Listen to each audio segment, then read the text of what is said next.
For years, we thought of Machu Picchu as some sort of sacred pilgrimage city, but the more we look at it and the more we understand the way Inca society functioned, we now see it as one of the many exterior palaces from Cusco for an Inca king. Every Inca king, starting with Pachacutec and going onward, created many of these personal residences outside of the capital of Cusco, built somewhere in the late 1400s AD. A French engineer by the name of David Crespi was visiting Machu Picchu, and he visited the Temple of the Three Windows. And whilst he was there, he was studying a wall. He began to see within this the outline of a doorway, one that had previously been unrecorded. And another engineer by the name of Thierry Jarmin came in, and he confirmed exactly what had been discovered. And electromagnetic surveys showed that behind this doorway was indeed a room. But not just one room, possibly several rooms and a staircase. Then we detected with other machines the makings of a cavity. The most interesting thing is that this cavity was of human size, as if it was a human grave. We used various techniques, such as a molecular frequency detector, and we confirmed the presence of important deposits of non-ferrous metals in the subsoil, or rather gold or silver. And all of it makes us think that this is related to some kind of funerary context. The most probable hypothesis is that we are right at the site of the mausoleum of Pachacutec. Pachacutec was the 9th king of the Inca Empire. In the days leading up to the great battle against the Chanco, Pachacutec goes just south of the city to a lake. Out of the sky drops this mirror, and he sees an image of Viracocha, the creator deity. He gets this divine inspiration from this mirror that he's going to defeat the Chanca. And mythology says that part of Pachacutec's success in his reign was that he constantly had this mirror and he was consulting it and he could see the future in it and see what to do. Emperor Pachacutec was believed to have had a special bond with the god Viracocha, this extraterrestrial being. If we're talking about recovering his tomb and his artifacts, then we're talking about ultimately being able to recover the power that Pachacutec possessed.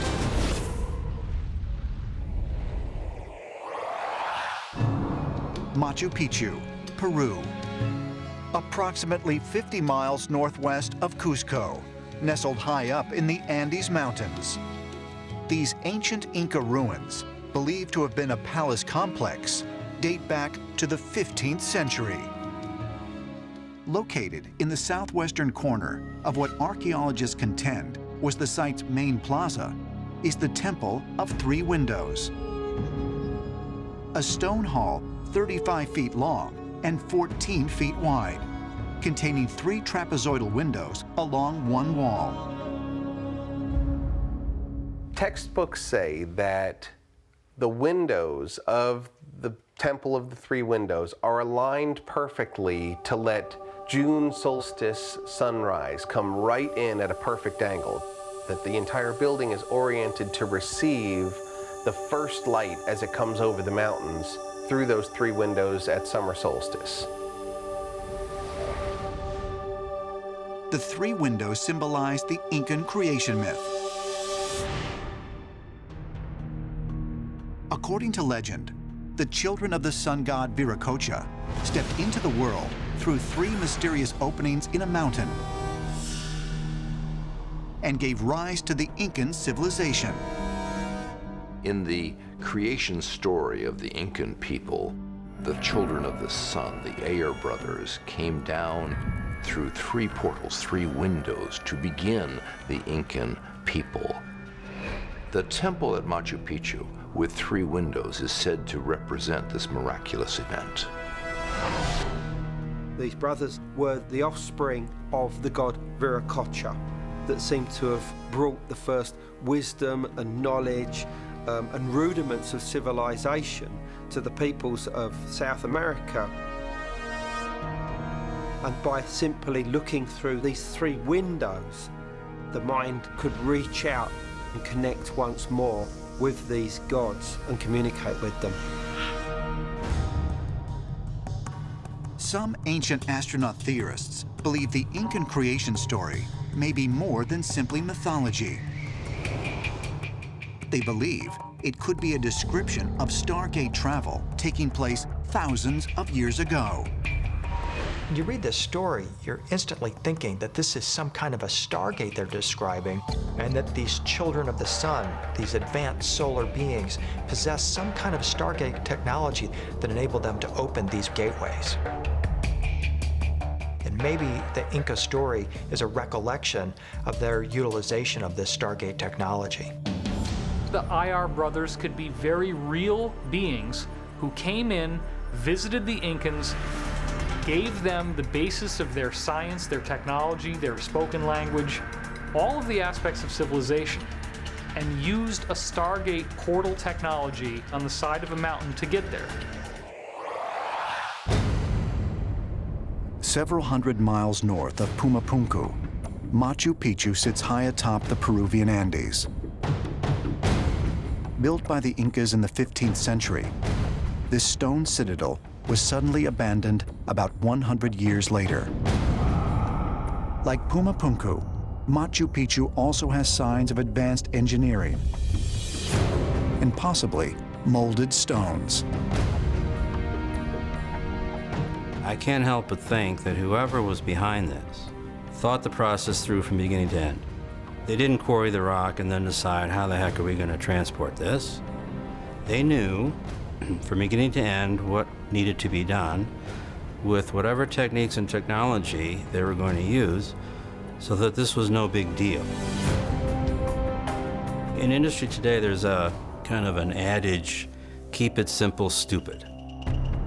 Based on his experience, Mike Dunn believes the simplest way to build the Great Walls of Machu Picchu would have been to transport small rocks to the site, then melt them, and use molds to fashion the exact size and shape needed.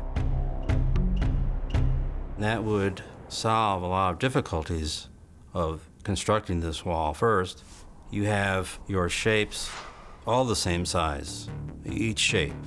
So you're guaranteed that they would fit together, as opposed to being cut by different artisans. Melting the rocks and then pouring them into place would take an incredible amount of heat just to spall off pieces of stone. I have a stone torch, which I use for sometimes shaping granite, and I mean, it generates a temperature of in excess of 3,000 degrees. 3,000 degrees. That's a lot. When we look back at the ancients and we see a technology that they couldn't possibly know, there's only 2 possibilities then. Either God did it, which we really don't think happened, or some high-tech civilization from another planet came and showed them how to do it, then took their materials and tools and went back home. The idea behind that is that none of these ancient monuments that were constructed or manufactured by extraterrestrials. It was us, humans, who built it with extraterrestrial technology. It's entirely possible that there were visitations, that they pointed out ways to do things and that they wanted to leave some kind of a record. And I mean, if you're going to leave a permanent record, the only way you can do that is in stone. Isolated in the Pacific Ocean, more than 2,000 miles off the coast of Chile, lies one of the most mysterious places on Earth, Easter Island. This tiny landmass is home to nearly 900 monolithic stone statues carved out of volcanic rock.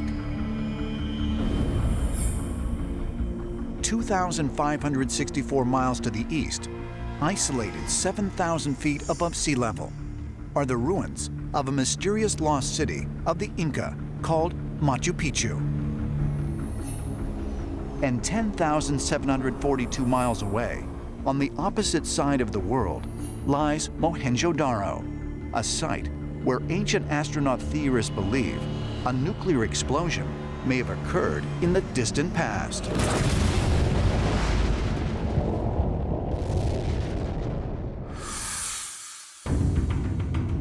Curiously, as discovered by researcher Jim Allison, these three sites fall in a straight line around the center of the Earth. And with just a minor margin of error, it also runs through a number of other mysterious ancient sites. We have the Giza Plateau. We have Nazca. We have Angkor Wat in Cambodia. All of these extraordinarily important, powerful, sacred places were all built in a straight line. Now, this cannot be an accident. This cannot be a coincidence. The line also encompasses the ancient Sumerian city of Ur, the ruins of Petra, Jordan, and Persepolis, the capital city of ancient Persia. There are all these different sites that seem to line up. Even if there's a minute degree of deviation, it's never a massive distance from that line.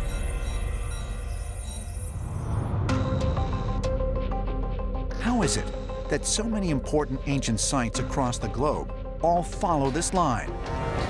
What could possibly explain this coincidence? This is bizarre because only a people capable of flight, or at least being able to look at maps, would be able to do such a thing. Could it be because some of those points were in fact places where our ancestors made contact with extraterrestrials? There has to be something important in the location, in the geography, in the geometry that indicated to our ancestors that this is sacred ground, that this is a powerful place to put these sacred sites.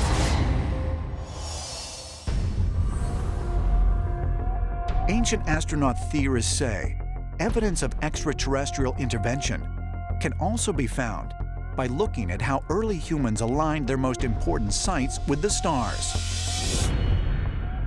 At the Giza Plateau in Egypt, the layout of the three Great Pyramids aligns perfectly with the belt stars of the constellation Orion. Orion's belt is made up of two bright stars and a third dimmer star, which is offset a bit to the left. It's exactly what you see on the ground, two large pyramids in alignment with a third pyramid offset.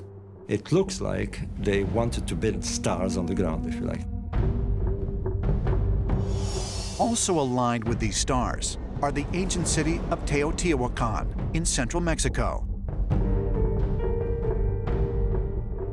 the Hopi villages in the American Southwest, and the Thornborough Hengens, a Neolithic landscape complex in northern England. Could it be merely coincidence that so many ancient cultures throughout the world that presumably had no contact with each other all built their most important sites by using celestial alignments?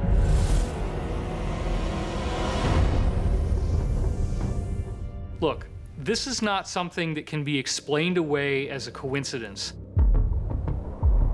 It's time for us to responsibly take a look at what we're really seeing and understand that there is a worldwide, intelligent, highly mathematically precise plan behind these designs.